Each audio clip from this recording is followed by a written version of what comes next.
What's going on, everybody? My name is C4. Welcome back to the channel, and today we're for a brand new Madden 25 off-season rebuild, where you're going to find rebuilds that you cannot find anywhere else here on YouTube, as we're using the Ultimate Rookie PC mod to give us the most accurate post-free agency in 2025 NFL draft class rosters in the world. And today, as voted on by you guys, our next team up in the rebuild line is the Green Bay Packers, a very, very interesting team that could be easy, could be difficult. This is either going to work right away and we're going to find success right away, or it's going to be maybe one of those missing a piece or two, and it could take us a while to figure out what exactly the missing pieces are. Generally speaking, Matt LaFleur's offense here in Madden 25 is pretty good.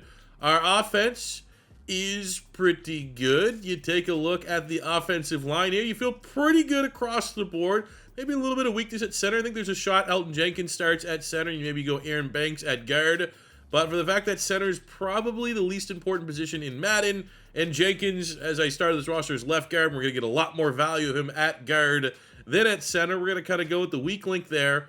But Walker, Jenkins, Morgan, and Tom all have their best football ahead of them, which is great at tight end. Got a good 1-2 punch there in Kraft and Musgrave, two great athletes. You got Josh Jacobs, who was an outstanding free agency get. Maybe some heads were scratched when they decided to let Aaron Jones walk. And then like, oh, actually, we're going to bring in Josh Jacobs, who's an absolute beast and a perfect fit for our scheme. You have Jordan Love at quarterback, polarizing quarterback. I think there's some brain fart to his game that he definitely needs to get rid of. I feel like when he's good, and when he's bad, it's not great. And he is hurting the team with a lot of turnovers. But I would still say, generally speaking, you're probably very happy with Jordan Love as your franchise quarterback.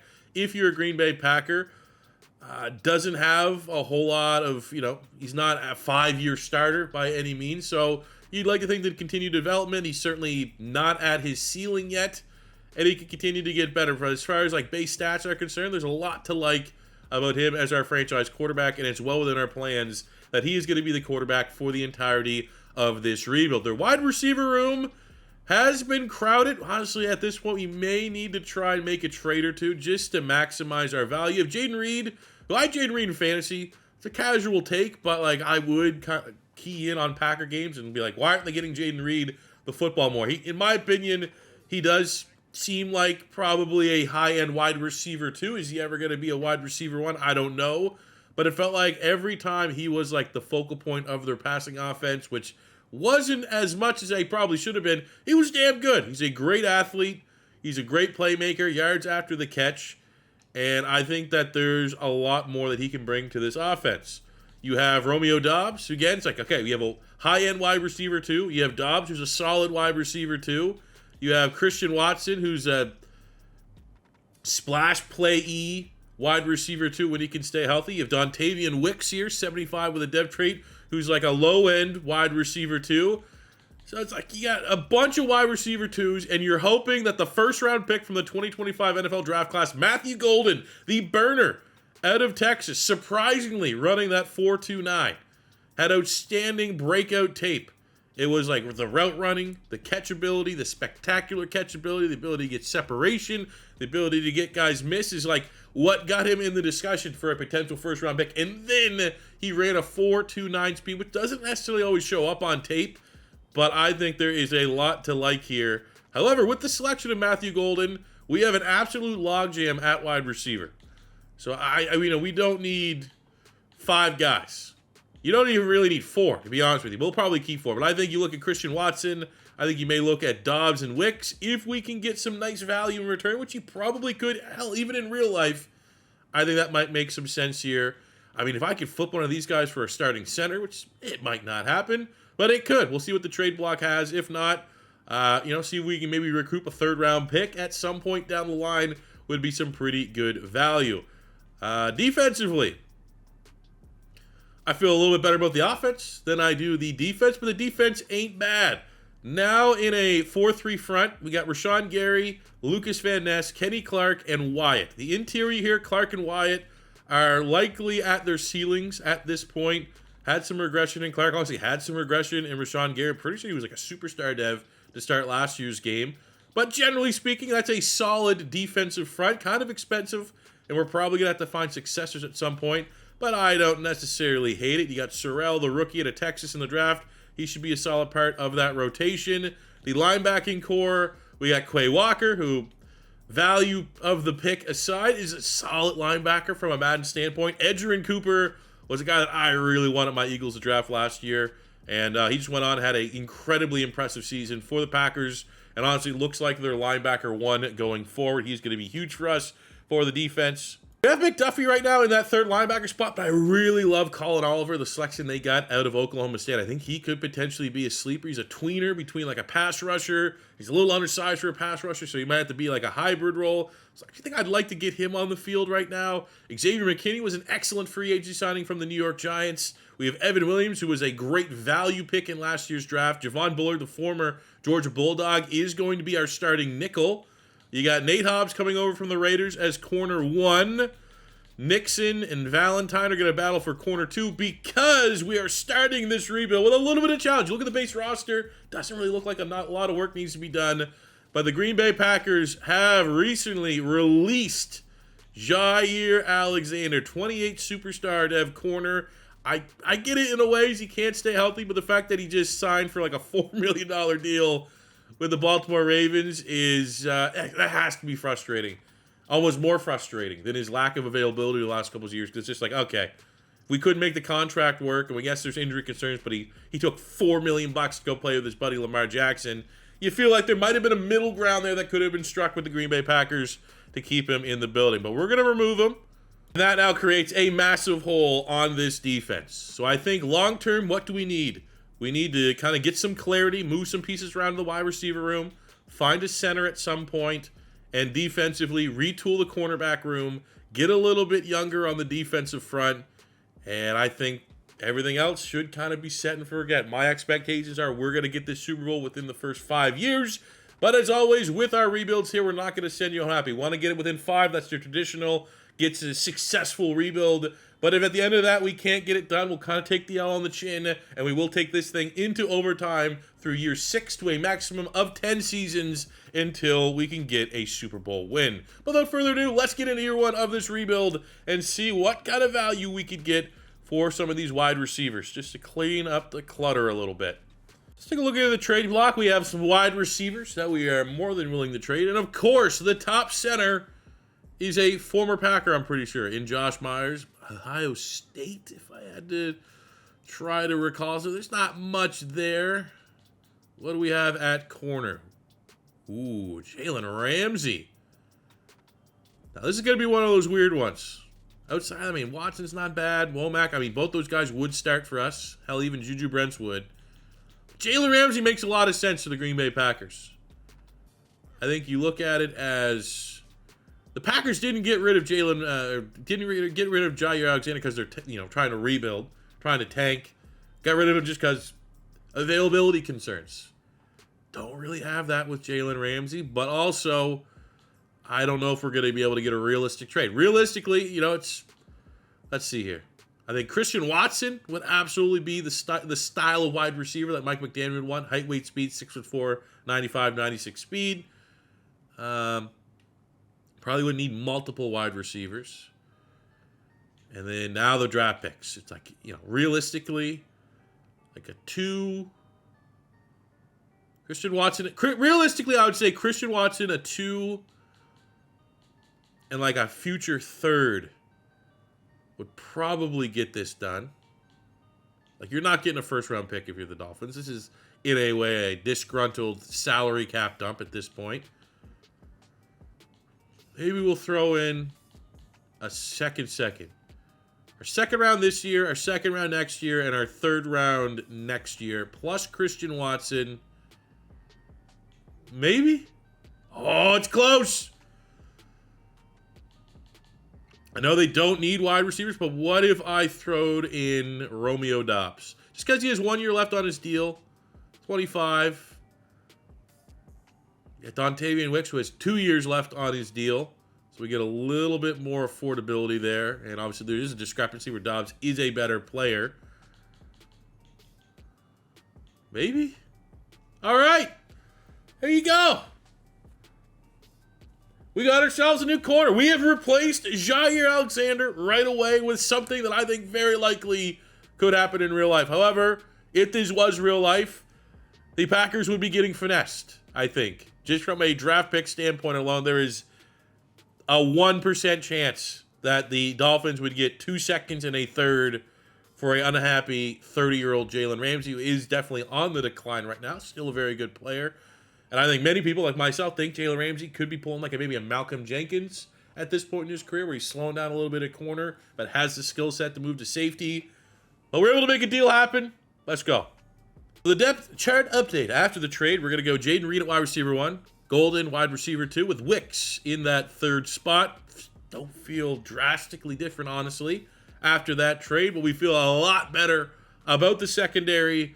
As again, if we're kind of viewing this as a rebuild, that this roster's talented, that we can get done within 5 years, 35-year-old Jalen Ramsey still likely going to be a starter for this squad as like a wide, corner 2, maybe at worst a corner 3. So I think at no point in time, if we can get this done within 5 years, is this trade going to come back to bite us in the ass. But if we can't get it done within 5, well, that's going to suck. So mixed bag coming out midseason, 3-3. We're at 500, which I think is a little whelming. I think most Green Bay Packer fans are pretty optimistic. They are well in the hunt for the division, and we're only a game back, but with the Lions at 4-1. Let's actually go right now. Can we beat the Lions? Can we kind of reset here, get above 500? Oh, we do. 38-20. Let's go with a player of the week performance. Jordan Love, 4 touchdowns. Let's go. Hell yeah. They love the pressure. Keeping it here live. Let's look at some contracts. Oh, shit. Not good. $17 million of cap. And we got 3 starters. Wow. Okay, well, Quay Walker definitely can walk. But you're looking at this where you want both of them. You want Zach Tom, 26, 87. Is there any way we can make that happen? I mean, he's looking for 20-some a year. Rasheed Walker is a little more doable. Why is our salary cap so bad? I mean,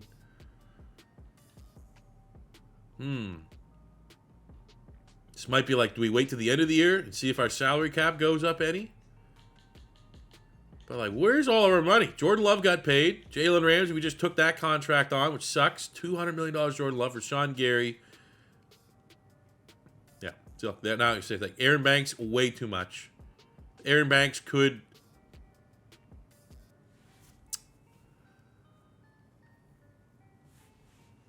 Some of these contracts are terrible. There's just no savings on Aaron Banks. What are they doing? I think we just got to wait to the end of the year, see if I can free up some salary cap space, and we'll try and keep both of them. But I think at worst, Rasheed Walker at tackle should be doable. Even though push comes to shove, I'd rather give all of our money to keep Zach Tom. Ooh, we get another big-time win over the Ravens and another player of the week.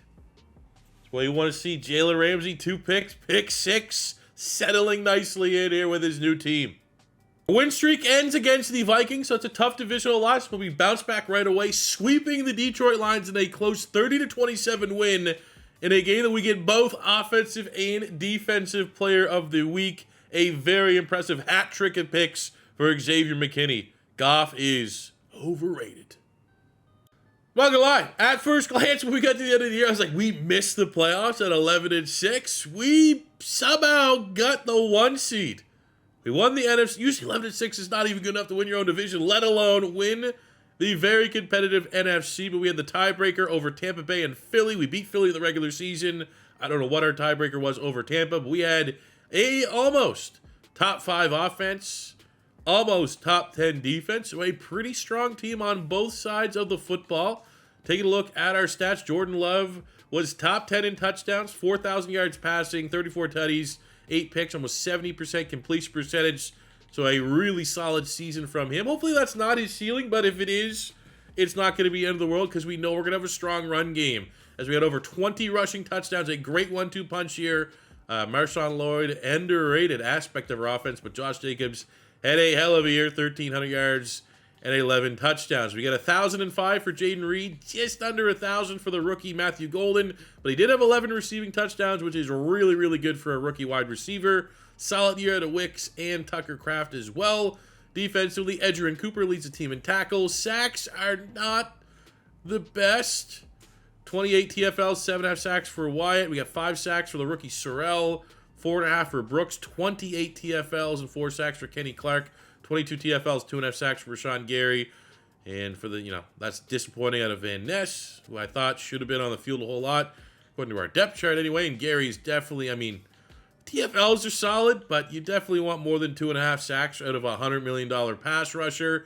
In the second year, however, the trade for Jalen Ramsey was immaculate as he finished the year 59 tackles, 7 interceptions leading the team, and 11 PBUs. 4 picks for McKinney. We just have a very dangerous secondaries. All of our starters had a hell of a year.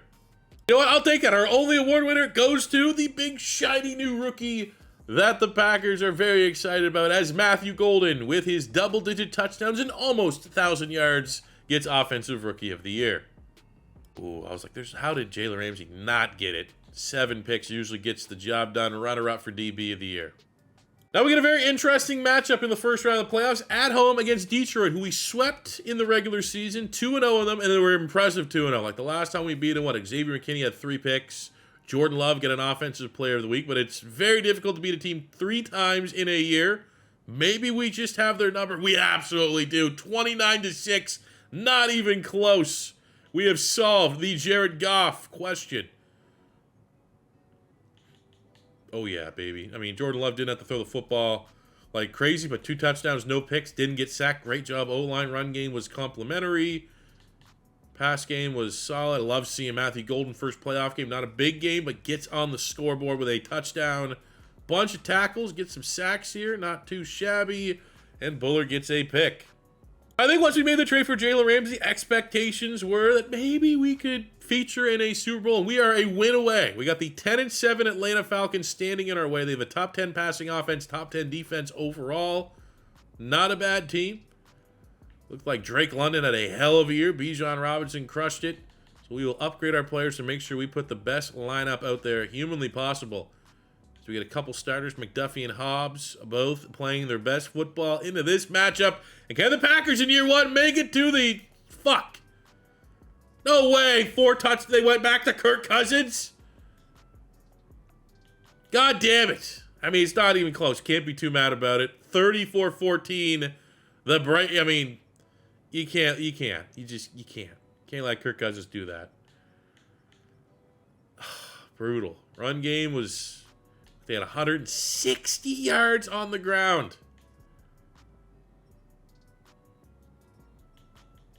Disgusting.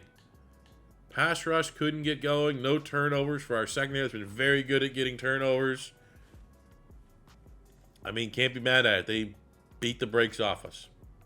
No way. In what world is Mason Rudolph and the Steelers playing Kirk Cousins and the Falcons in the Super Bowl year 1?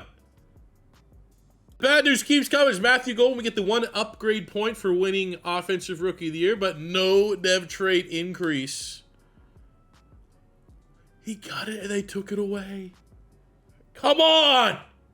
What other dev traits did we get robbed of? Jordan Love, superstar dev. I guess if somehow, some way you had to be like, well, if you told me before the year that Marcus Golden could give up a superstar dev, who would I want to gain it? It would definitely be the quarterback. So that's kind of cool. Josh Jacobs is up to an X factor. He had a hell of a year. And at 28, you might as well get the most out of him as he's in his peak. So literally our offense got pretty good rolls. Dev trait, just Golden got robbed of a superstar, which kind of sucks. He's likely going to be in the thumbnail, but it is what it is. On the defensive side of the ball, no dev traits up or down, which I'd say probably expect. I think Jalen Ramsey, there's a chance Jalen Ramsey went up to X Factor and then he just regressed down. But, at the end of the day, he only had the picks, didn't really get any awards. So it is what it is. That's pretty harsh regression. think our gamble might have paid off. Our salary cap has gone up. We have almost $40 million. And Zach Tom's price went down. Let's see. Can we get him on a 4-year 102? Done. Can I get Rasheed Walker? Oh, I mean, at least I can offer him.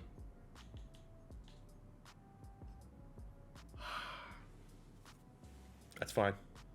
So we do not have enough money to spend in free agency, but if we just kind of use Zach Tom as our big free agency get, we need, you got Belton. I don't think they drafted Belton to be an eventual starter. He's probably more of a swing tackle. So I think that's going to be our target in the first round, is hopefully a tackle can fall to us.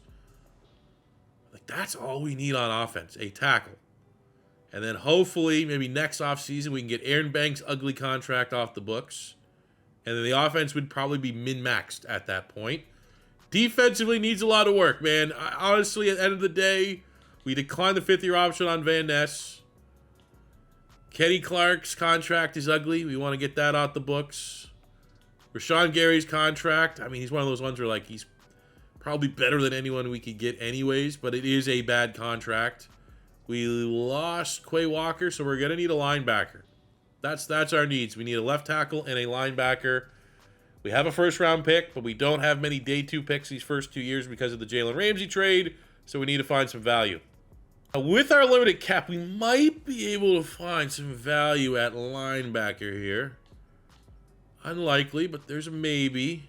Nothing at left outside linebacker, nothing really at middle linebacker. Come on, give me something. Quay Walker's best available option. Honestly, it's $6 million. I mean, we may. Mike Green got released right away from the Ravens. That's not great. I mean, we could probably honestly throw an offer here. Quay Walker. Oh, no, he's getting a bag. All right. It's fine. Take a look at the final mock draft. We need tackle, off-ball linebacker, and I think for the first round, it almost exclusively has to be considering tackles. Caden Proctor should go top 5. Maui Goa could sneak into the top 10. Both those guys very unrealistic. I thought we had a shot at Isaiah World. He's going 17th. Anthony Hill would be absolutely one of the off-ball linebackers I would like to draft, but he's going 19th potentially to the Bills. Jennings Dunker, gone. We do have Deontay Lawson, who I did scout as a first-round off-ball linebacker. Could be interesting, but we are absolutely not going Keyshawn Silver. But damn, man, we are just at a no man's land where it's like those are probably the two. If we were going to trade up, we just don't have the assets to trade up because of the Jalen Ramsey trade, which I'm not going to regret doing that. But we're in a very frustrating spot because I did not think, even after the Ramsey trade, that we'd be picking at 30. Okay, hey, Dunker's still there. Okay. I mean, we've used him in not too long ago rebuild, but I think I could live with that. We have this guy Crown over at tackle as well out of A&M. BC, combine, kind of dog shit. So let's see what we got here. We'll go attributes. Offensively, I guess we need a center. Couple options there. Be cool. Potentially if one, Brailsford's still there in the 3rd round. Foster out of Kansas, not too shabby. I mean, Perkins could be like a niche off-ball linebacker for us. Value is certainly there. Sonny Styles also ticks a lot of boxes. But the question comes at tackle. You got Dunker. Pretty sure had a dev trait when we got him. I think that's where we're going to go. Might not be the funnest pick available, but we're going to have to dip back into our previous knowledge. A run block, B pass block, 69th overall. Looks like a guy that thrive in Green Bay. And that's going to be our new franchise. Well, I mean, I can say franchise. Long way to go, because especially at that rating, he's probably low 70s at best. But he's going to get a chance to be our starting left tackle next year. I'm going to wait all the way to the 3rd round, where I think probably the board has unfortunately gone dry. Oh, yes, we got Foster set. We could get Olin Kreutz. Remember Olin Kreutz from the Bears? We could just say screw it and bring his kid back. A pass block. I don't know what his run block is, but honestly, he could be the best available center. Bryce Foster, solid. Defensively for off-ball linebacker. Ugh. Kendall Daniels could potentially be something here. 6'4", 235, ran a 4.5 elite speed, jumping change of direction. That looks interesting. Got C.J. Allen from Georgia, classic Georgia Bulldog. Letter grades aren't the best. Combine is a mixed bag. Couple elites in there, but not at the traits that you necessarily want. Barham, Fisher. You got Jackus. He's more of a pass rusher. We got a corner. Everett's probably the best value still here. Surprised he's still on the board. Huh. I kind of like Daniels at this spot. I think he's the best available athlete. I don't know if he'll have a depth trait, but let's hope. 72 at 94, so the value is very nice. Fortunately, no depth trait. At least we're able to come back here in the 4th round, and we'll get Olin Kreutz's kid. Looks pretty good. Might have a depth trait. Come on. Whoever made this draft class, just have some legacy pull. Let we get it. Sick. So looking at our draft recap, ratings aren't the best, but we got 2 hidden devs. A couple depth guys down the stretch there, but Kreutz 68 hidden dev. Likely I'll probably throw him into the lineup starting. Dunker's absolutely going to start for us at left tackle. And honestly, we might even throw Daniels on the field to see if he can just get a sheer amount of tackles to put him potentially in the defensive rookie of the year conversation to get that very nice dev trait upgrade potentially, as long as he doesn't get robbed like Matthew Golden just did. Starter bye week and year number 2 off to a very hot start, 4-1. I will say, full disclosure, that one loss was the Detroit Lions, who we swept 3-0 last year, twice in the regular season, once in the postseason, so they got their get back a little bit. I love to see our salary cap not be as brutal, and that is exactly the case, $64 million. But we also have a lot of starters looking to get paid, so we got to be smart here. I think Wyatt replaceable, especially at that price point. Elton Jenkins needs to be a priority here. So let's get him on a 3-year, $46.5 million deal. I think Wicks at that price point is not brutal, but I think push comes to shove, probably shouldn't be paying, 2 wide receivers this year. So we'll get Jaden Reed as a priority here. I think Tucker Kraft at tight end, 25, 80. It's not a brutal contract, 6'7", like that. Like a 4-year, 31. Gets done. Nice. Ain't mad at that, but I think, unfortunately, Wicks, we just don't have that much money to invest in the position for how much salary cap we have. And for Van Ness, I say we might have enough to offer him extension, but I just didn't see a whole lot out of him. He started last year. He started as a sub-pass rusher as well, but look at this season. 3 sacks. Already double last year's sacks. 1 away from tying. Could we get ahead? I'm gonna say let's see if we can get ahead of a contract. Maybe Lucas Van is gonna have a breakout campaign, and we're gonna get ahead of that. This contract could age incredibly well come season's end if he's truly ready for a breakout. Interview number 2, we go 10-7. It's only a win difference from where we were last season. However, we know that we were very generous last year, being 11-6, getting the 1 seed, winning the division. This year we are the 6th seed, but comfortably made the playoffs. So from that standpoint, not super disappointed. Jordan Love played very much like a top 5 quarterback, 5th in yards, 5th in touchdowns. However, the interceptions took a gigantic jump up, which maybe is, in line with the hot and coldness. Except from game by game, which is kind of where he's at right now. It's season by season. Last year, outstanding. This year, that's way too many interceptions. Running the ball was solid. Josh Jacobs was good. Receiving, we got 2 1,000-yard receivers. Matthew Golden with a huge 86-catch, 1,300-yard, 12-tutty season. Almost 1,100 yards, 6 touchdowns for Wicks. Just under 1,000 for Jaden Reed. Tucker Kraft had a hell of a year. So, honestly, it's not too unrealistic to say there's a chance that we could get 4,000-yard receivers in this offense and have Josh Jake get his own, which would be good. Defensively, Kendall Daniels, a rookie, leads the team with 132 tackles. Edgerrin Cooper had a good year, $129, 3 sacks, 2 picks. We got 19 sacks from Devontae Wyatt. Okay. Huh? What? 6 from Kenny Clark, 5.5 for Sean Gary. Now, Van Ness had 3 sacks like 4 or 5 games into the regular season. He got 1 after we decided to pay him, which is absolutely brutal. Carl Brooks had a decent campaign. Jalen Ramsey has been incredible. 13 picks in his 2 years here in Green Bay. Rest of the interceptions are not too bad, but where the hell did that come out of Devontae Wyatt, who is set to become a free agent this offseason? Wyatt out of nowhere. Didn't win because Jalen Carter's a freak of nature, but runner-up for Defensive Player of the Year. First round of the playoffs, we get the 11-6 San Francisco 49ers. We are a better roster top to bottom. Fairly evenly matched, however, in terms of on-field product this season. I'd like to think we are advantage us.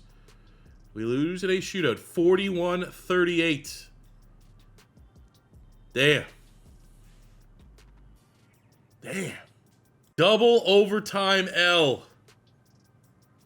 Jordan Love played well. Both quarterbacks had a turnover. Run game was fine. Pass game was good. Defense was not. One total sack. Jalen Ramsey with a pick. Taking a look at the Niners. I mean, Alfred Collins had 2 sacks. They also had their pick. Wasn't like it was drastically better. Damn.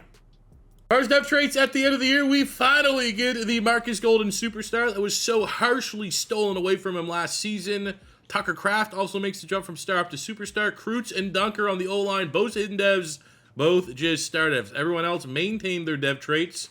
And on the defensive side of the ball, how did Wyatt not go up? Dude. Oh, he did. He lost it right away. We are getting fucked on our dev traits in this rebuild. I mean, the question does need to be asked. Is it just the D tackle in this scheme could be put in those types of positions to pop off?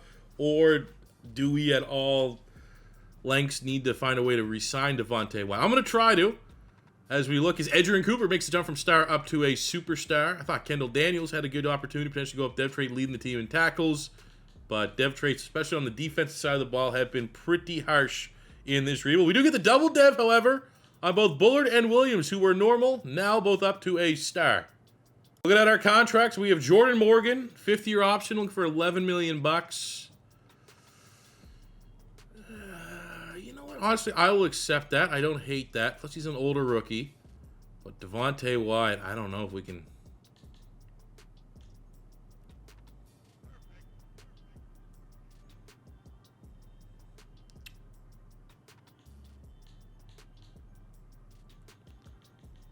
like a 1 year, 15.5. No, I think realistically, you have a breakout player like that, you got to bring him back. I think Madden Brain says if I can get a decent D tackle, that's probably also where we need to target. That's where my focus scouting was in the draft. We put them in the same position. They should have some success. I'm thinking this is a scheme thing, not so much a random breakout for Devontae Wyatt. Mock Draft 5, we need D-tackle. We need D-tackle to follow us. It's not a particularly strong class for a defensive tackle. Secondary need could be pass rush. Get Winieri going at 12. Top D-tackle, Don McKinley going at 16. Who I kind of want. Might need to consider trading up. Because we're at 22. To make the jump from 22 to 15... Again, we still have taken a little bit of a hit to our draft capital from the Jalen Ramsey trade. So a lot of what I would likely use to give up and make that jump, we just don't have at this point. I did scout Will Helt. I believe he's the Purdue transfer at Clemson. He's a first, second round talent. Looks pretty good letter grade wise. As you know, Rashawn Gary's contract is kind of ugly. But I do think it's in our best interest to see if we can find a way to do business with a divisional rival and move up to 15. I was able to cheese them a little bit with I mean, we traded a third. We had to move up a couple spots. It wasn't a huge jump, but the biggest need, second biggest need for the Vikings, if you can kind of see it's faded there, is left guard. Aaron Banks is easily one of the top players I want to get rid of my roster. And it just so happens, I mean, he's still 77 star dev. And if you're the Vikings, you need a plug and play at that position. It also makes sense because now they have a day one starter there, but I do feel like we kind of got away with a little bit of a robbery here. With that trade, we're able to move up to number 15, and we're going to be able to select Dominic McKinley, the very down the D tackle, 6'6", 295 from LSU, 4 Bs across the board. Combine pretty good, great speed, elite jumping. Strength could be better, could be worse, but a sub 540 shows off his athleticism. Damn it. 46th in true value at 15. Which sucks, but he does have a dev trait, which is a high ceiling, and we're going to put him right in that Devontae Wyatt position, which hopefully he can thrive the same way Wyatt did.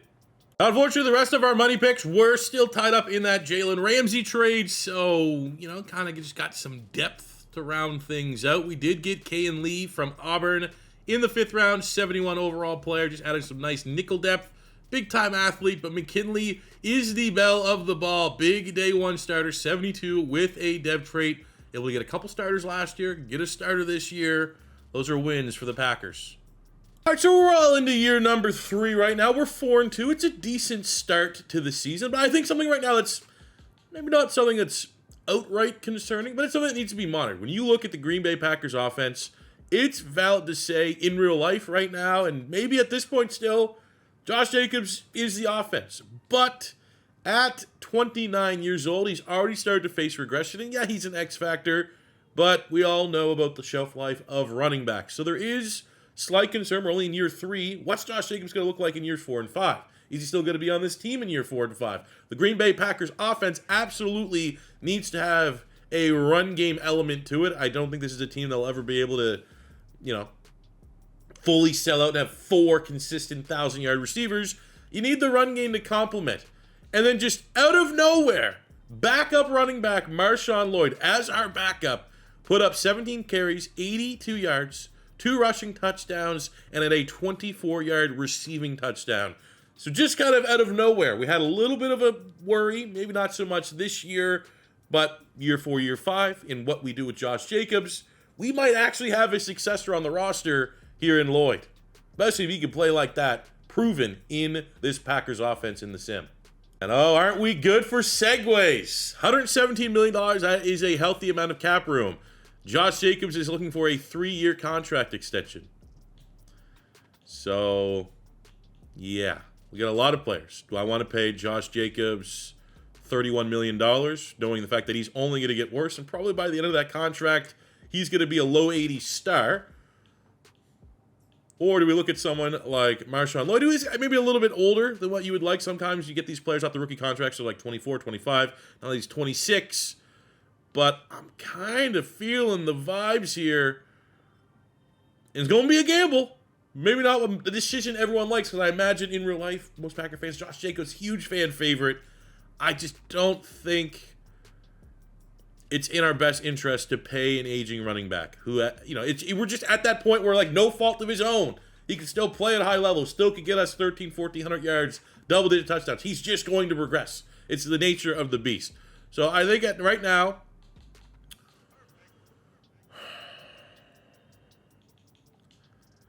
I think we're in a very interesting spot. I think Edgerrin Cooper needs to get paid. Can we get him here 5-year, $84 million? Done. He's a priority. I think Javon Bullard, 4-year, $26.5 million. That is a priority. I think Evan Williams, 80 star dev, is also a little bit of a priority. 3-year, just under $15 million. But now we have 2 safeties. We've been utilizing one of those safeties. It's been Williams as our nickel corner.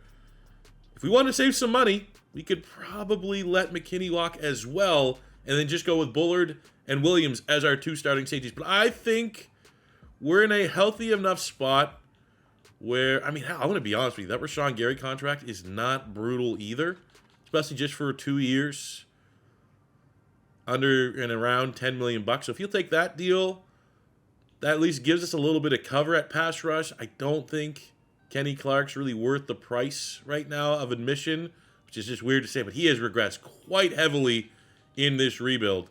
But with that $79 million remaining, you know what? I think McKinney has been, his production's been good. Like at 28, you got probably 2 years, half of that contract extension, he won't be regressing, still playing good football. 8 picks, 4 picks, 2 picks, 1. I mean, he's been going downhill, and look at the pace this year is definitely less than years past. So we're in a pinch here. I think we should maybe take the gamble of saving some bucks, right? Let these guys walk, their same free agency class, and put that money elsewhere. But then the question comes around, free agency has been so terrible, where's that money going to go? Like, I'm not going to be able to hit the open market. 100% Josh Jacobs and Xavier McKinney and probably even Kenny Clark are going to be the top players available in free agency. So it's not like I'm going to be able to pivot and get a better player or pivot and get a younger player with the same amount of upside. The only gamble is it'd give us more money to make sure that we can retain our own in-house talent. But, I mean, we already have the franchise quarterback contract on the books, and we have $79 million remaining. We're gonna debate this right here. I'm gonna make sure, keep it live, that we're making the right call. Let's look at our roster, look at our salary. Who needs to get paid next year within that window? So we have Jalen Ramsey, 2 years left on his deal. We'd probably, he's kind of a little bit of the face. And then we have Jordan Love, who I definitely would want to pay. Jordan Morgan, I'd want to pay. Matthew Golden, I'd want to pay. Nate Hobbs, probably replaceable. We had our O-line kind of locked in for the next 2 years. So it's really honestly one of those debates where, like, I think logically, if you're trying to have a healthy, realistic roster, you could move on from these two. But we're in a point right now where, like, I'm still somewhat confident we can get a Super Bowl within the next 3 seasons. So we're not really going to be spending that money, or probably won't even have the opportunity to spend all that money that we'd be saving by going younger at the position. So we'll bring back McKinney. But I think, unfortunately, this is going to spend the end of Josh Jacobs as a Packer. I know that was a long way of me literally just walking through my own decision-making process, but I think it adds value every now and again to put those in the videos, because that could be a downfall. We could go and our run game's terrible, and we're like, why the hell did we not pay Josh Jacobs? Or come year 5 of this rebuild, we don't win a Super Bowl, and then our budget's super tight because we decided to pay just for the sake of, not projecting well enough, Xavier McKinney, when the reality is we could go with Williams and Bullard as our 2 safeties at half the price. Damn it, we just lost the Lions. Yeah, C4, how's the rookie campaign going of Dom McKinley, the D tackle that you so desperately needed? Oh, well, we just got 5 skill points here as he gets 5 sacks in the season, and that might be the biggest single XP upgrade I've seen. 22,000 XP. I will say, as someone that, one of the few content creators that is still playing Madden, still making Madden content, still making Madden rebuilds, I very much thank and appreciate each and every one of you guys that are still rocking with me this late in the season. But I think looking ahead to Madden 26, as crazy as it sounds, as harder and more challenging it's going to make my life, I think the intent of having these XP goals is a great feature. It's a great addition to have. It makes sense for that. When a player has a big pivotal moment like that, especially during a rookie campaign, they should be rewarded with a little bit of a bump. But a little bit of a bump, not 22,000 points for 5 sacks. I think you could have that as well, but have it maybe be like gradual. Like if you get 5 sacks in a year, maybe you get 5,000. Maybe you get like enough to get 1 skill point, 5 sacks in a year, because that's a great rookie season. But then, and maybe if you get 10 sacks, you can get 10,000 XP. If you get 15 sacks, which is like almost a historic rookie campaign, you can get 15,000 XP. If you get 20 sacks and you have a guy that immediately as a rookie is challenging to break records, give him the 20,000 XP. I don't think the weight process of 5 sacks equaling 5 freaking skill points for a player, well, it's awesome for my rebuild, it's awesome for my roster, it's awesome for my draft pick, I'd be a little too overpowered. And by little, I mean it's overpowered. Damn, man, we started out hot. Defense collapsed. Offense played well, pulled their weight. Top 10 offense. Defense, while we did have a top 10 rushing defense, the worst passing defense in the league. One of the worst defenses overall in terms of points allowed in the league. Unacceptable. 2 straight years of playoffs. Already been the 1 seed, and year 3. This is not Madden 23. Remember Madden 23? Where year 3, no matter what you did in the sim, was always your kind of shit year. That doesn't happen no more. Jordan Love, 3,900 yards, 30 touchdowns, 12 picks. So he did cut down in the interceptions just a little bit. And that is like basement of a, don't sound the alarms type season. Like, that's not bad, but that's really his floor, acceptable floor. We need to see a little bit better. 1,000 yards, 10 touchdowns for Josh Jacobs, 7 and 8 for Marshawn Lloyd. As you can see, the yards per carry, very similar. And I'm confident in Lloyd, if he's RB1, will get up those Josh Jacobs numbers. Confident. Could be wrong, but I think that's a good plan for. We have 2,000-yard receivers in both Matthew Golden and Jaden Reed with respectable seasons. Savion Williams, who may very well be an underrated player from this 2025 draft class for the Packers. Williams, 6'4", 225. Kind of think of like Cordero Patterson, if you will, like a utility player, great athlete. He made the most of his opportunities. Kraft had a You know, maybe humbling season after playing well enough last year to get the superstar deb, but still not a brutal year.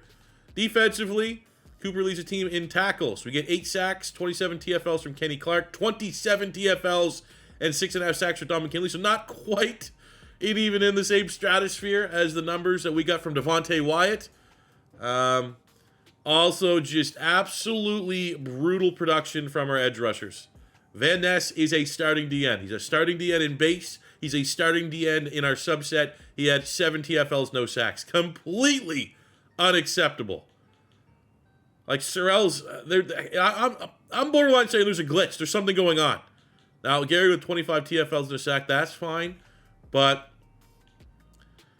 I don't know. I'm almost under the, I mean, I'm not saying, but I'm not saying that, like, we may need to fire our DC. This is, I mean, our defense cost us prime peak playoff game. Like, we should at least have one chance to go in the playoffs and see if we can go on a run. And we were denied that because our defense was so bad.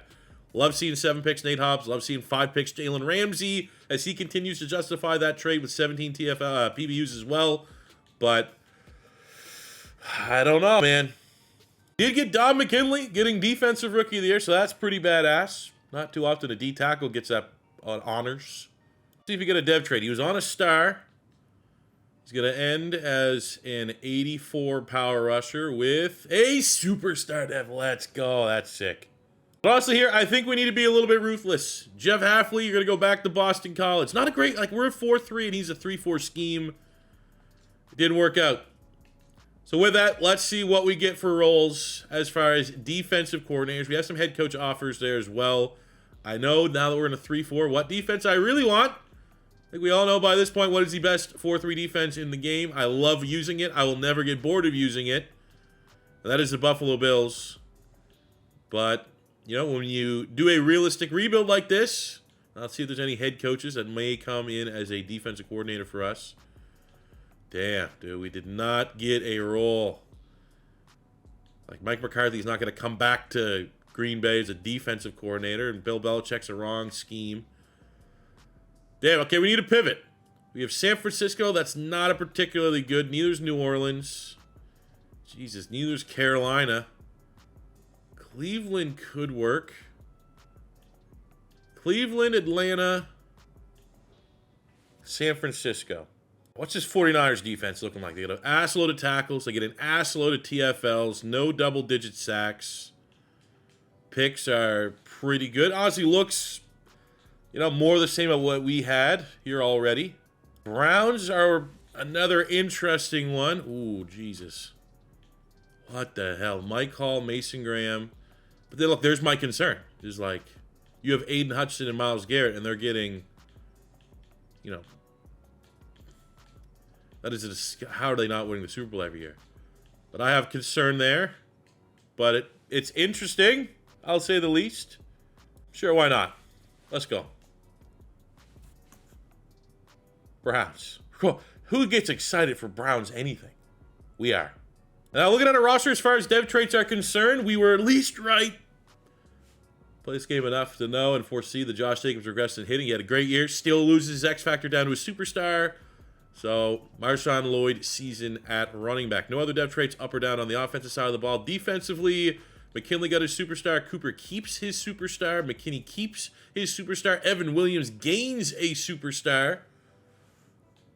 Jalen Ramsey kind of getting hit with some unfair regression, but is what it is. We're going to decline the 5th-year option for Matthew Golden. He has more than earned the mega contract extension next season. Going into this offseason and draft, positions that we need to take a look at. We have, I mean, if an affordable running back or an interesting running back is available in the draft, we could always consider that. I like Williams here as our wide receiver 3, but that could always be a position that needs some upgrade on the offensive line. We are starting to see some regression for Alan Jenkins, but I would not say that should be near the top of our worry list. We need a defensive tackle too, especially considering looking at the scheme there for Cleveland that we just inherited. They had Myles Garrett and freaking Aiden Hutchinson as, like, role players because the 2D tackles are what destroyed, which is sick for McKinley, who's going to be potentially an S-tier player for us, but we need a complementary D tackle to pair with that. We could also maybe consider an outside linebacker We could consider a corner, especially with Jalen Ramsey starting to regress, and we've been getting by with a safety playing the nickel role. So another corner, if that's BPA, also should be considered. But easily our biggest need is landing another D tackle. So, of course, most times, especially with how free agency rolls, the players that we let walk are oftentimes the best players that are available, as Josh Jacobs is the best running back. As far as wide receivers are concerned, there's just not too much there. I mean, Kiyoko, that's not a... You know, I'll throw that offer out there. I'm not going to get into like a pissing match with somebody. But, I mean, if he chooses us, same things, same bars, same interest with Jacksonville. I mean, that's a nice upgrade at wide receiver 3. Defensively, we need a D-end. What do we got for D-ends? Do we have any big D-ends that are classified as edge? We got Rook or Hororo. That's not exactly what we're looking for. Dwayne Carter, 27, looking for $24 million a year. Wingo, 81, $14 million. It's just, I think about upside. I think about, like, if this Wingo guy, I mean, who the hell is this, right? But if he could just, if the Browns is just going to force feed the D tackles, 81, 25, he plays good, he's going to quickly rise through the ranks and get dev traits and breakout scenarios if the D tackles truly thrive in this position. But I also have the other side, is like, if that's the case, why don't we try to get maybe a steal if we can? But the steal does not exist. So I think maybe, you know, D tackle in the first round could be kind of fun. An additional outside linebacker would be interesting. Off-ball linebacker, and of course, all these guys cost an arm and leg. So we're going to hold on to our money. Take a look at the final mock draft of the final realistic players. We need a D tackle bad. Top D tackle, Elijah Griffin from Georgia, the 5-star, is going at 3. This very well be a situation where I need to consider trading up. Jakeem Stewart, USC, is going at 12. Autry out of Auburn's going at 15. Blockton at 16. Okay, I mean, we're gonna be... We gotta get our scouting on point. I'm gonna scout Griffin. I'm gonna scout because we're gonna have, you know, outside of him, pretty much pick of the litter. There's a chance Stewart could always go maybe a little bit early, but I think we'll be able to find a D tackle we'll be very happy with. I focus scouted the top 3 D tackles, and we have Griffin as a legitimate top 5 talent, Stewart and Autry both as legit round 1s. They both, I mean, Griffin looks like the most versatile. B power, C finesse, B block shed. Both these guys with D, so they're kind of one-dimensional. Neither have an A in one of those categories.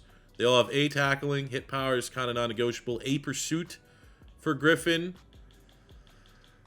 I mean, maybe we make a call and just see what would it take to trade up for Griffin. If not, we could stay put and be pretty happy with either one of these options. But the line kind of was like, you know, that's something I think will also be a nice addition to Madden, where you could kind of like see without seeing if a trade will be accepted or not. I was like, man, what if I just throw a second in here? And then immediately I was like, that's kind of rich. Maybe I could throw a future second in, because this is essentially selling out this entire draft for this one pick. And I think in hindsight, if there was an option to kind of back out of a trade and reevaluate, I would do it in this situation. But because we're locked in and it's so all or nothing, well, we made the jump from pick 9 all the way up to pick 3. It cost us a second-round pick, which I do think is, in this context, you know, we're not trading for a franchise quarterback. Titans don't necessarily have a huge amount of leverage. But with that, we go from getting a first-round D tackle to a top 5 D tackle, which is far and away our biggest need. Elijah Griffin out of Georgia, A tackle, B power, C finesse, B block shed, combine, pretty good. Maybe not as strong as you'd like to see, but we're going to trust the rating, trust the grade. Number 2 in true value at pick 3. He's probably going to thrive in our scheme. Him and McKinley could take the league over. Tell you what, we need some depth to the backfield. What about a guy named Hollywood Smothers? Sounds like a wrestler from the 80s. No dev trait, but hey, that's actually great value for the pick. So take a look at our draft recap. Well, when you only have one player who's below a 70, now we cheats a little bit because we did need to find both a new kicker and punter. Quincy Porter, who is a, I think, 5-star recruit, being a 66, was kind of a pick in the dark. But we got Smothers, Hollywood Smothers, that is, with a 71, and the big get, Elijah Griffin, 77 overall, number 2 in true value, day 1 starter. does very much look like a run stuffer, and we're going to need him to get after the quarterback. But we can build off that 75 power move, no problem. Third mid-season with the new defense, 6-3, which is already a win away from our total last year. So I'm feeling all right by that we're in a great spot. I think we just have to bite the bullet here for Jordan Love. He's been playing good enough that he's clearly going to be our franchise quarterback. We have Matthew Golden. We'll get him on a 4-year, $120 million. He's been our most reliable receiver. We got Jordan Morgan on the offensive line. I think he'll take that. That's a pretty, probably $1 million more gets him to commit for the rest of his prime. Nate Hobbs is coming off a huge season. I like the idea of a 1 year, and we'll just bump that up to maybe 5.5, which should probably equal the amount of picks he ends up getting for us.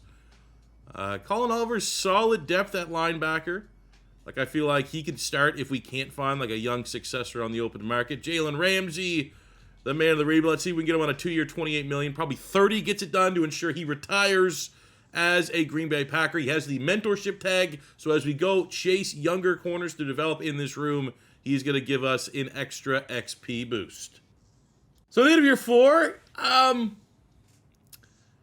need to see the production, but we end up having the number 1 offense, number 1 passing offense. Everything else was not great. The change in defense, again, maybe the yards and points weren't great, but the stats were better.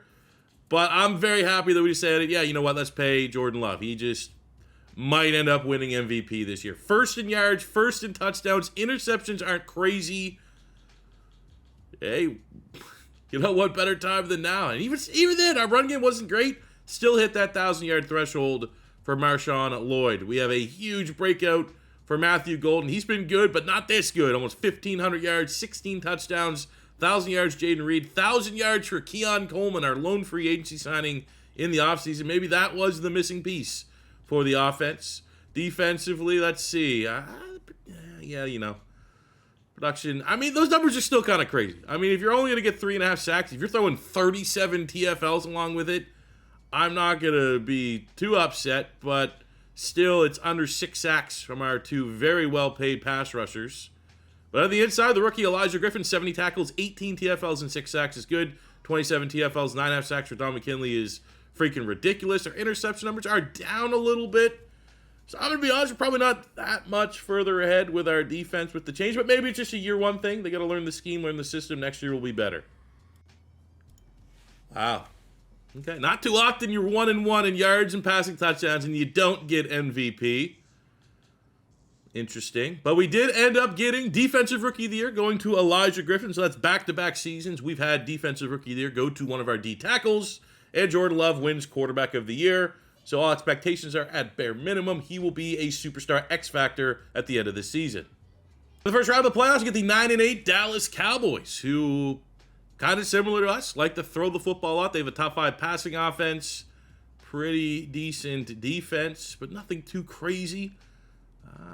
Could be tough. Dallas is still Dallas in the sim.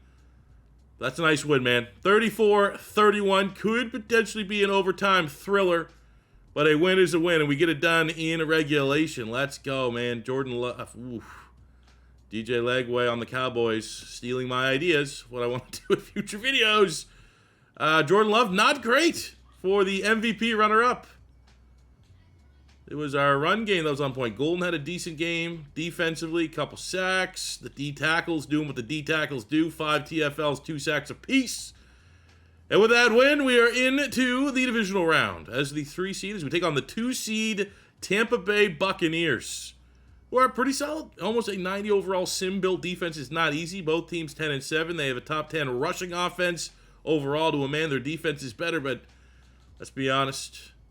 At the end of the day, it should be, from a casual standpoint, the passing offense, the best passing offense, especially when it's number 1 in points scored, number 1 in passing, should get the win here, even going up against a stout defense like the Bucs, and we just barely, by the skin of our teeth, this whole run, 24-21, as Jordan Love plays a lot better, almost 300 yards on the day and 2 passing touchdowns.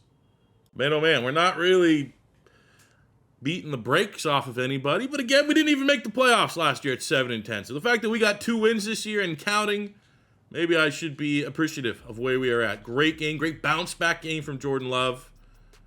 Golden continues to kill it. Jaden Reed with 2 receiving touchdowns. Defensively, we got our McKinley just popping off a pick from McKinney. And we get the Rams. The Rams stand between us and a kind of out of nowhere Super Bowl appearance. For the 10-7 Green Bay Packers, we'll auto upgrade our players here. We get Josh Kreutz at center, getting ready to play his best football of his career against a Rams team that is the number 1 offense against the number 2 offense. The number 1 passing offense against the number 2 passing offense. Their defense is a little bit better, but this is a very even matchup here in year 4 of this rebuild against the Rams. But to a man, we are 4 overall points better. 7 overall points better offensively. If it's going to come down to a shootout, I know which team should win and does win. Let's go, baby. 31-21. All games. Wild card, barely got it. Divisional round, barely got it. Conference championship, that's when we decide to hit the burners there a little bit and put 18 of our 31 points in the clutch time in the 4th quarter, outdueling Garrett Nussmeier and the Rams. Again, I mean, we just kind of, you never know what you're going to get out of Jordan Love during this playoff run. That's not a great game. Receiving kind of is what it is. Defensively, kind of is what it is. Shout out Evan Williams getting the pick.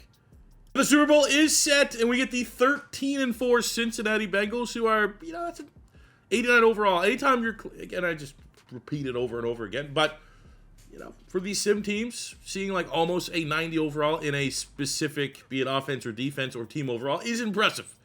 And looking at what they got going for them, good passing offense, really good defense, surprisingly. But, to a man, we are 3 overall points better. 3 overall points better offensively. 4 overall points better defensively. If the best team's going to win this game, it should be us comfortably. And the kind of crazy thing is, like, what is so drastically different this year to last year? And I think, obviously, Jordan Love's production in the regular season is clearly the big difference. But it's not like, oh, you changed your defense to the Browns or whatever, and you're getting, like, that. Our defense was terrible this year.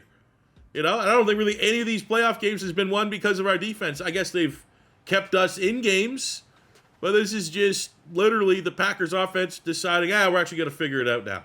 We have no more Josh Jacobs in the backfield, so we're going to rely on this passing offense. The addition of Keon Coleman at wide receiver, and that man right there, Jordan freaking Love. Now, it's only year 4, so it's not end of the world. This doesn't go our way. But we'd love to cash a Super Bowl here so that we know now that year 5 is the final year. Maybe we can go a little bit wild with our contracts and stuff like that. So, Cincinnati strikes first. We're able to respond. 7-7 ball game. Getting the vibes. This could be low scoring. Field goal gives us the slim advantage. Potentially can carry that into halftime. Ooh, 2 straight scores. All right. Would have been nice to get one of those as a touchdown. But we're in it. Up 6. Touchdown here. Let's go. 2-pointer, 2-score game. 6 minutes to go in the 4th. They scored way too quickly there. Let's just give me 80 points. Field goal here. I'm loving it. Field goal miss here. I hate my life. Let's go. Up 10. 2 minutes to go. 4th down. Can Joe Burrow beat off the fraud allegations in the Super Bowl and carry this team down and make it interesting? Or are they going to do turnover on downs, kneels for Jordan Love, and a Super Bowl win for the Green Bay Packers out of nowhere? It's times like this that makes me a little frustrated. What the hell happened last year?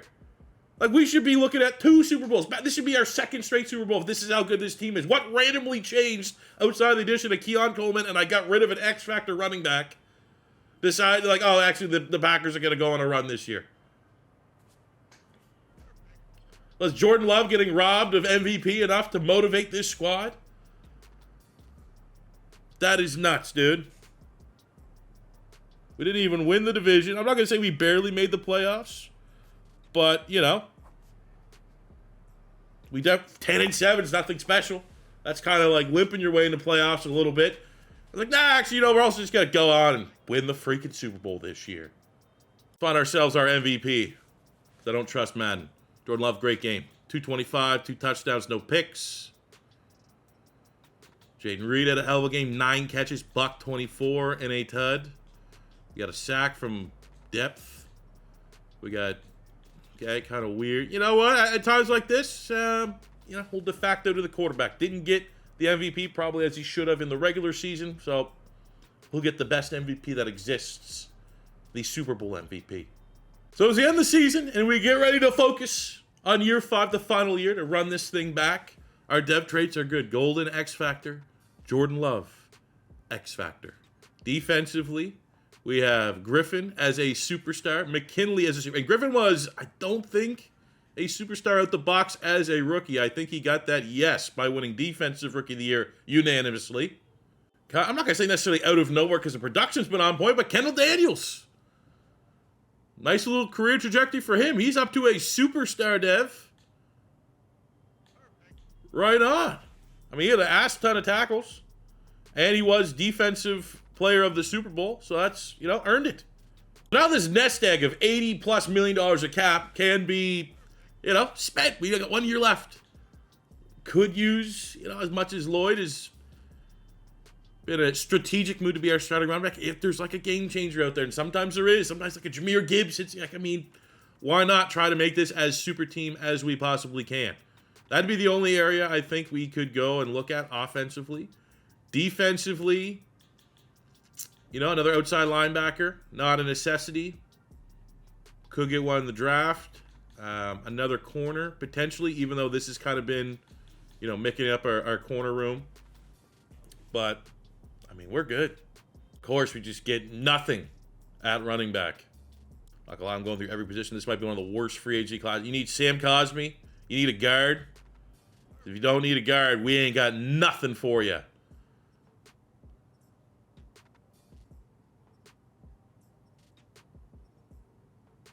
Nah, I'm good.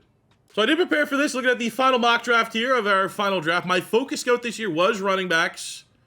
And of course, we're going to wait all the way. We're going to miss out on Clarence Russell, who's a top 5 talent at running back. We have Juan O'Neal, who's a first-round talent. Not too often multiple running backs are sneaking in the first round. My secondary focus scout to show this first, we still need an off-ball linebacker, and I found a stud here in Sean Banks out of the U. 3rd-round pick with a first-round talent, so that would be a nice potential get. But look at what we got here in the pool of running backs. Clarence Russell, top 5. O'Neal, first-rounder. But look at this outside. Vernon Yarbrough of UConn pulls a top 5 talent. That could be the play. And if not, even if all goes shits up, we got Fleming, who's a first, second-rounder. Nothing too crazy UDFA or anything like that, but fairly confident we can get Yarbrough here at the ass end of the first round. And we can.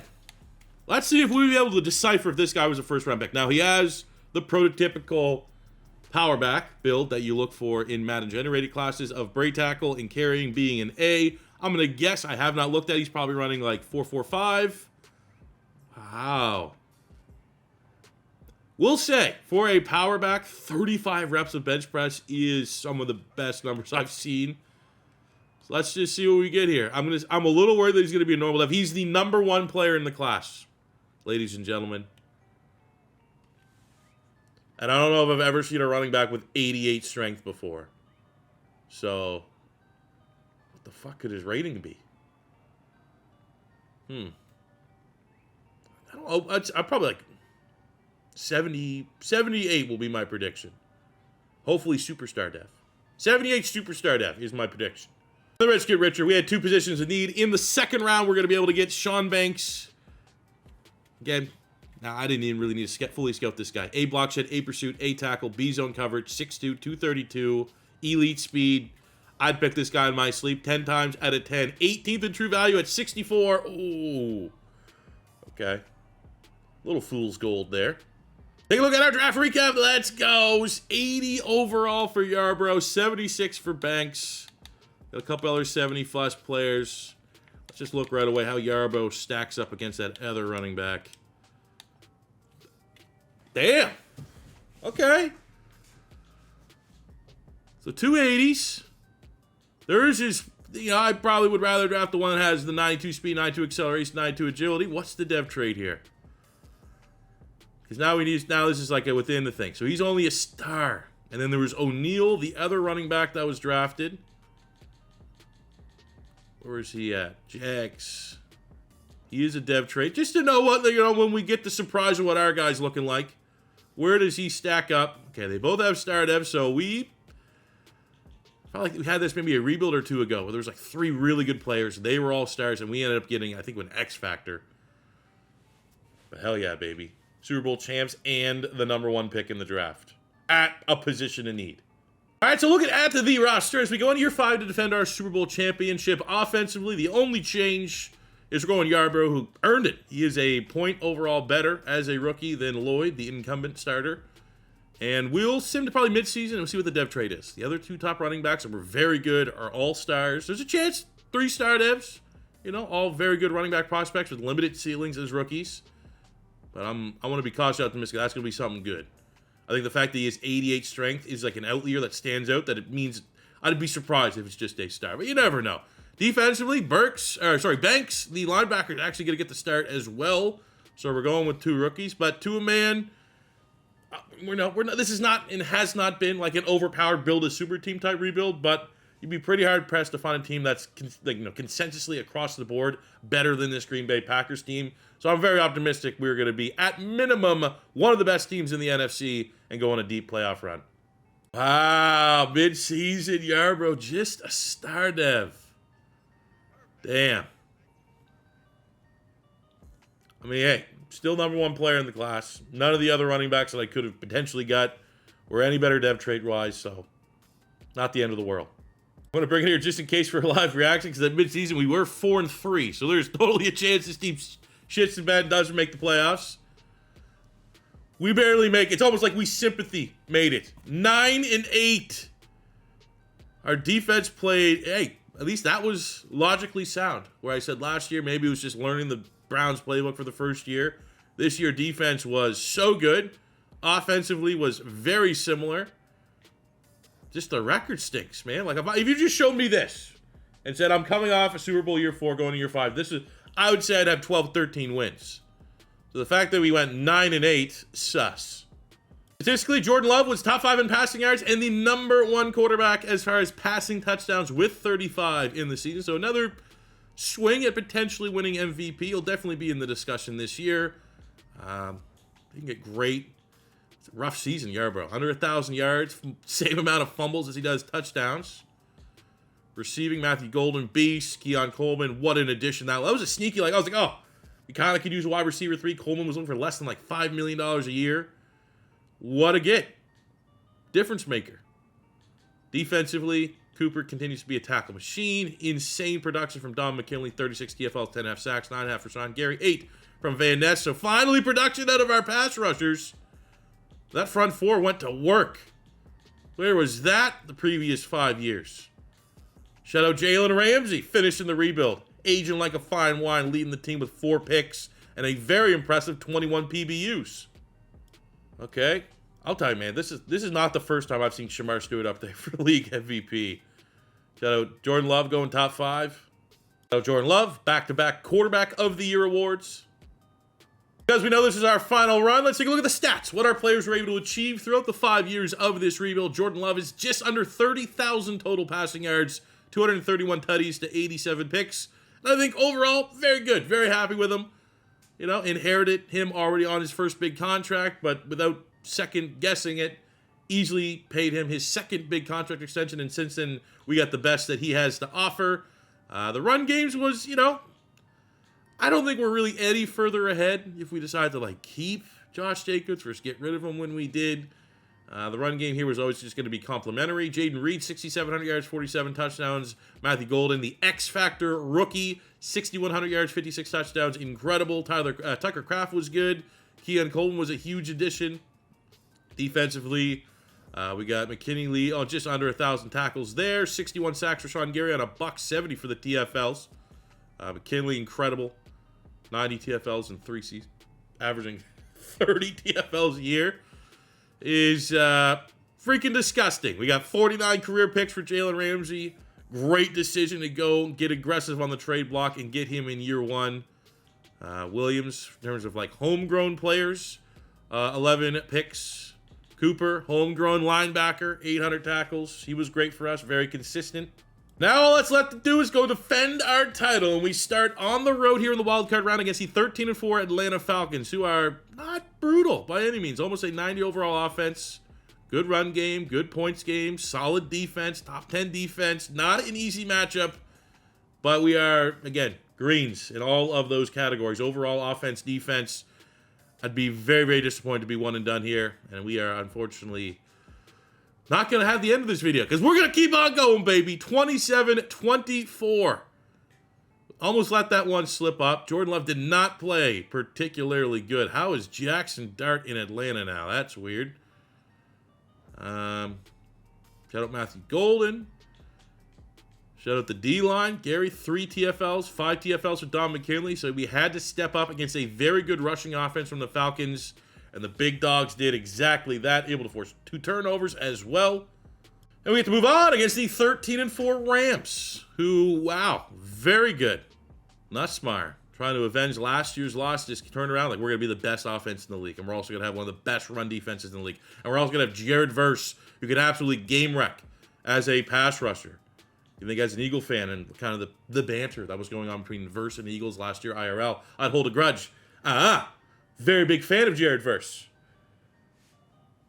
Not so much of a fan of the highlight where he knocked my lot on his ass. And then they never show like the 2 times that my lot have threw him to the ground and ragdolled him. But it is what it is. It's a highlight-driven TikTok league. It is, it happens. Rams are very good. There's going to be a very tough game, but the Packers are looking to try to make it into back-to-back NFC championships, and we get it. Defense shows up 26-13. We got 340 yards, 2 touchdowns for Jordan Love, and McKinley with 2 sacks gets the boys back to the semi-show. Standing between us and another Super Bowl appearance is the Dallas Cowboys, 11-6. I mean, they're solid. Not a particularly dominant team. They have, a solid roster. They have the Cowboys playbook at the end of the day, so it's going to keep them competitive. Beat the Cowboys last year, so it's kind of like running it back. We beat the Rams last year, beat them this year. Beat the Cowboys last year. They're looking for revenge, and it needs to be the same story. Come on. Come on. One more win. Yes! Barely, but barely counts. 24-19. And it's Edgerrin Cooper getting a 17-tackle sack performance to outduel DJ Lagway. And we get a classic matchup there. Steelers-Packers. At the end, who else showed up? Anyone else get some praise here? Jordan Love protected the football. Run game was a great 1-2 punch. Matthew Golden, 100 yards and a touchdown. Edgerrin Cooper making plays all over the place. Got a couple sacks. Javon Bullard with the pick. That's a classic right there, baby. Should be a classic ass whooping from a 7 overall point difference in the talent of this squad. You look at what Pittsburgh does well. They're like kind of good offensively. They legit got George Pickens back. Like George Pickens was on the Cowboys with this roster that I used for this rebuild. So that means George Pickens didn't get a contract extension and then went back to the Pittsburgh Steelers. Okay. Funny. Let's go back to back. Not really too scared about what Pittsburgh can bring to the table. But, I mean, you never know. Maybe those are the teams that are the most dangerous. When you have, like, all the expectations, you should smash them. And just like here, we have Pittsburgh with a big lead. But a turnover has us scored quickly twice. 10-7. Another nice long drive here by the Packers. Hate they have to settle for field goals here. One more touchdown. Love it. Let Pittsburgh keep them out the end zone. We go into the second half with a 3-point lead. Let's just 0 points and win. God damn it. Come on, boys. Put them away. Need to stop here. Come on. Field goal. Field goal or bust. Field goal or bust. 2:05. We're going to do the classic. Actually, you know what? Let's hop in. We already got our Sim Super Bowl win. Let's see if we can get the fellas into position here. Make a play. Jordan Love, X Factor. We're going to start. Boom. A little slant cheese, Jaden Reed. Get up to midfield. Head of the 2-minute warning. We got a 4 verts opportunity. Are they going to press man Matthew Golden? Not really. Don't love that. But look at that on the outside. Whoop. Oh, that's terrible. You gotta lead him! How is that incomplete? You gotta get a favorable matchup here on Golden. He has like 98 speed. We can get him some yak. Get him to bounce. Jordan Love, 225. Touchdown, no picks. He's having a good day. Almost debating turn shoe clock on to ensure that this is going to be the last real drive and take it to overtime. Got him. Lead him.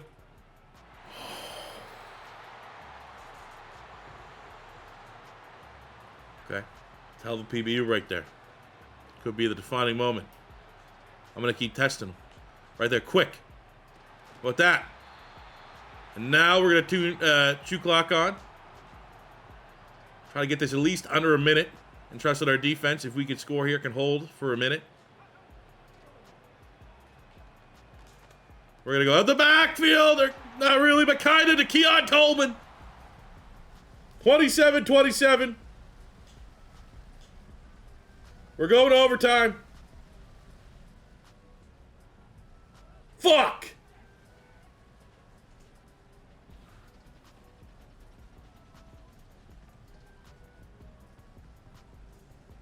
So kind of I'm not going to say it was a West France epic overtime Super Bowl loss. It was a tough loss. Sucked that we weren't able to win back-to-back. But at the end of the day, this Green Bay Packers team, you know, hell of a job. Homegrown offensive line. Kept Kraft, kept Reed, kept Golden, kept Love. We had to furnish it. Only once in free agency with Keon Coleman. Everything else was done the right way. Same with defense. The 1-2 punch in the interior. Maybe sticking with Gary and Van Ness when they didn't deserve to. We got Cooper and Daniels, two homegrown X-Factor linebackers. Made the trade to get Jalen Ramsey, who got, what, almost 20 picks in his 5 years with us. It's a hell of a rebuild right there. So with that being said, that'll do it for me today, guys. Thank you guys very much for watching. If it is your first time stopping by, don't be afraid to hit that subscribe button. We're getting very, very close to college football 26 season, and you're going to want to stay tuned for the dynasties and rebuilds that we got coming up for you. Oh, baby. Cannot wait. We still have some cleanup duty here, though, for our off-season rebuilds. I got at least 3 to 4 that I want and will get done. But obviously, once college football 26 comes along, it's going to be... I'm not going to be chomping at the bit to go play a little bit of Madden 25, but we're gonna try and get definitely 3 to 4 more off-season rebuilds done. So if you want to make sure I get to your favorite team, leave them in the comment section below. And until next time, it's your boy C4 saying peace out, love ya. Have a good one.